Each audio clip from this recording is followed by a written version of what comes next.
have been waking up for quite a long time. It is fully appreciative. The Kundalini of mankind is awakening. We are becoming closer and closer to this golden age. Now, people said that Atlantis was really once a matriarchal society, and now it's becoming more and more known throughout the world.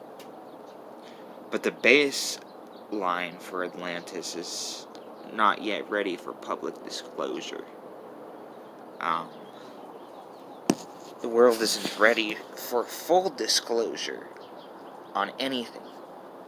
We are closer and closer by the day and by the hour and by the month, by the year. People are slowly waking up to their calling. People will always wake up to their calling. Capricornus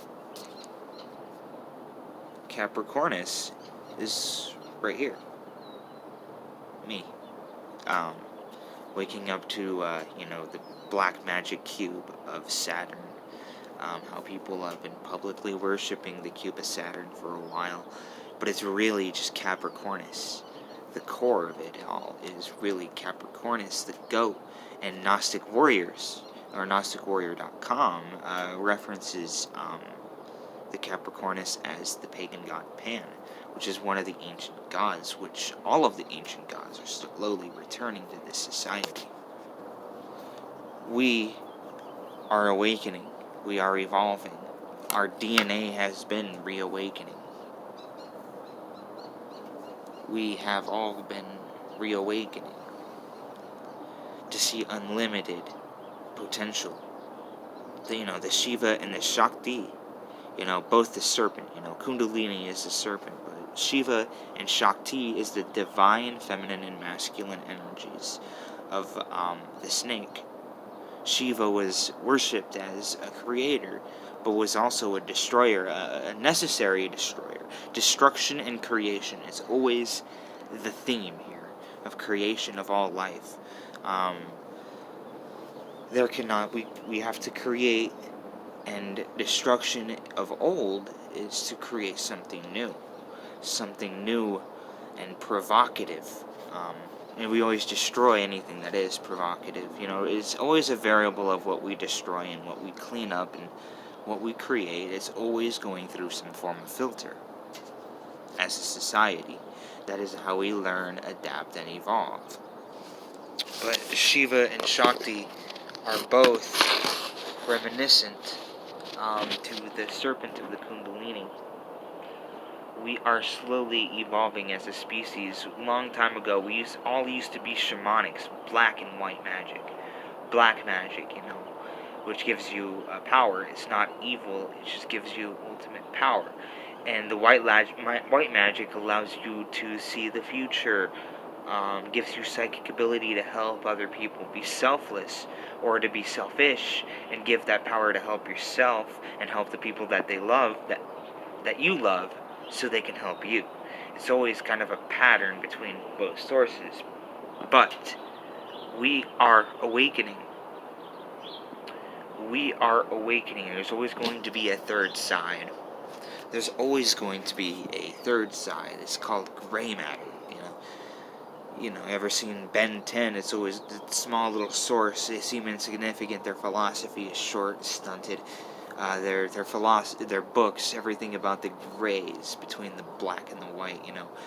So King Solomon taught that there is the black pillar, the white pillar, and then there's the middle way, which is the new awakening. If you haven't been paying attention to artwork that humans have been creating, the most well-known source is called Star Wars. Back then, it was the black pillar versus the white pillar. They were fighting each other. It was always creating an imbalance. And so when old Luke got old, and he was the first Jedi. He was the first Jedi to understand that it's just fighting yourself. black and white. They're just fighting themselves when it could be unified in the middle way. The middle way, the gray, and a whole bunch of theories are saying that they're going to come up with a new order, the new Jedi order, which is basically not black or white, but how it was before the Sith made their revolution, before the